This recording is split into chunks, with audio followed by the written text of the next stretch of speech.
The tell-all signs of tension are everywhere. Burnt tires, shards of broken glass, used tear gas shells, and roads blocked either by angry protesters or anxious police. As news filters in of fresh civilian deaths in the Budgam district that adjoins Srinagar, our car inches past men like this one, face hidden by a handkerchief, demanding to know where we are headed. We are told the road ahead may not be absolutely safe for travel. Protesters armed with stones could also stop cars. Angers with section of the more jingoistic national media has made all journalists reporting the Kashmir story vulnerable.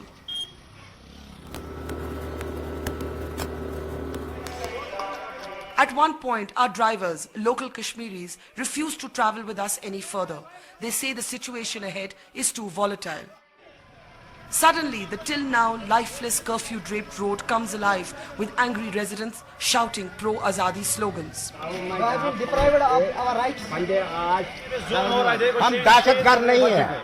As they surround us, we negotiate with two young men to take us ahead on their motorcycles to the village of Aripathal, at least 15 kilometers away.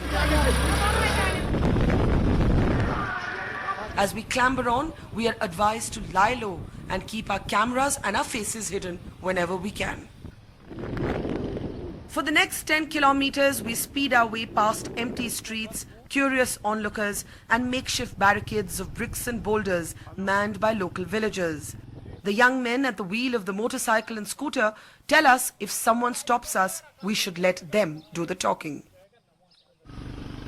As we drive past the idyllic rice fields, their pastoral beauty in ironic contrast to the palpable conflict on the ground, in large stretches we are the only people here. The emptiness is broken occasionally by armoured police vehicles and ambulances.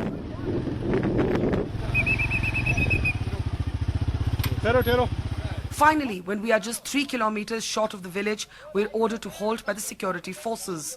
There are firm orders not to let anyone proceed beyond this point.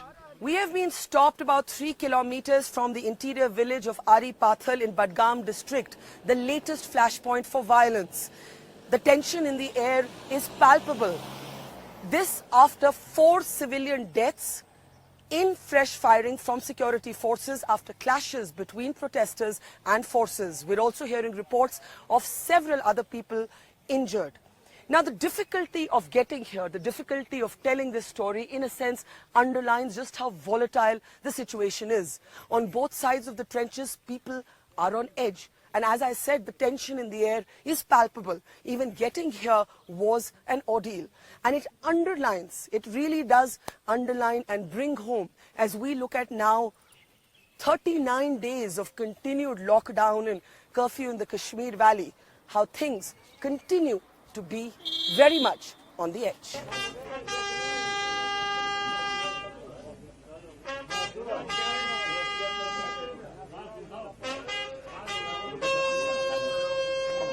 Stung by a militant strike on its men just yesterday, in which the CRPF lost a young commanding officer, Commandant Pramod Kumar, the CRPF argues it was compelled to open fire today after 60 of its soldiers were outflanked by protesters in their hundreds who blocked the deployment of their men. In between Magam and Birwa, there is a place, Aripantan.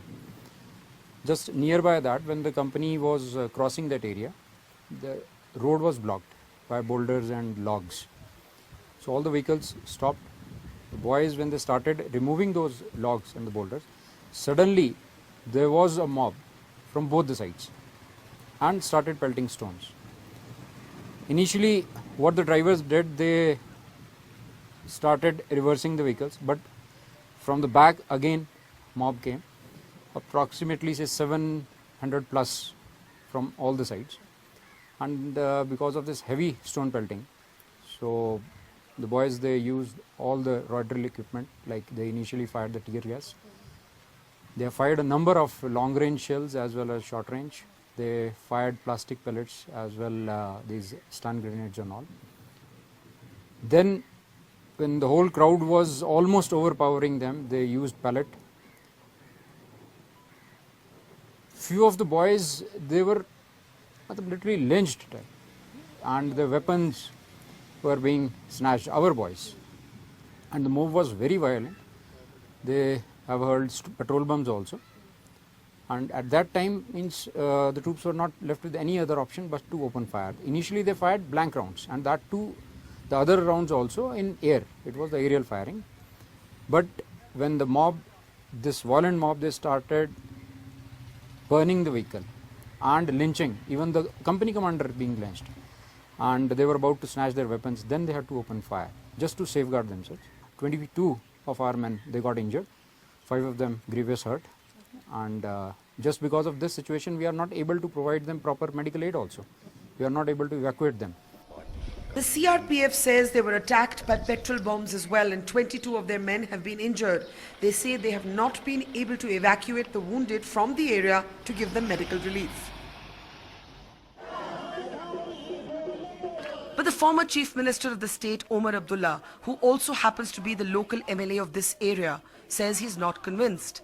He says someone must answer why an area that did not erupt for 39 days of unrest has suddenly done so today. The first question that naturally springs to mind is why today? Today is the 39th day, 38th or 39th day after Burhan Wani's death. For all of these days, this area has not given you trouble. Something has happened in the last 24 hours that has caused these people to come out and protest in the numbers that they have done. Now, I am willing to accept that there were large crowds, but what triggered that crowd? Now, I'm hearing things from my constituency that I'm not going to repeat here because they're not verified.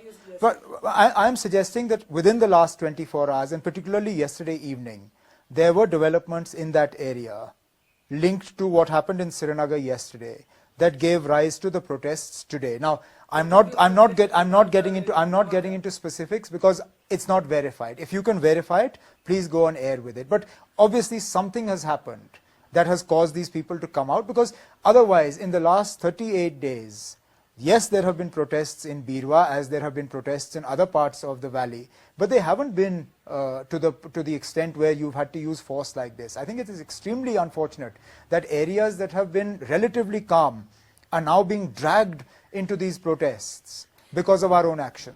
The National Conference is now mobilizing opposition parties in the state and say they may appeal to President Pranab Mukherjee to intervene. You went on Twitter to basically question what the Prime Minister had said about Baluchistan at the Red Fort, and you said with 6 protesters dead in the last 24 hours, it's clear that we can't even manage our own house in order, so why are we talking about Baluchistan? Why are you linking the two? Look, because Government of India is linking it. Government of India has drawn the linkage to POK and Baluchistan. Baluchistan found mention and POK found mention in the all-party meeting that was called to discuss Jammu and Kashmir. Look, the fact is that our own house is on fire. Now, rather than putting the fire out in our house, we're more interested in setting our neighbor's house on fire. How does that make sense to you? It doesn't make sense to me. As the day ends, the first pictures of the village of Ari Pathal emerge from its local residents. The women in mourning, but through their grief, demanding justice for those dead in the firing. Massive protests have broken out again in the area as the men in the village come out in large numbers for the funeral processions. Angry slogans are raised, bringing home the grim reality of the volatile valley and the difficulty of breaking a relentless cycle of violence. In Kashmir, with Manoj Thakur, Manu Nair, Nazir Masoodi and Ruby Dhingra, Barkha Dutt for NDTV.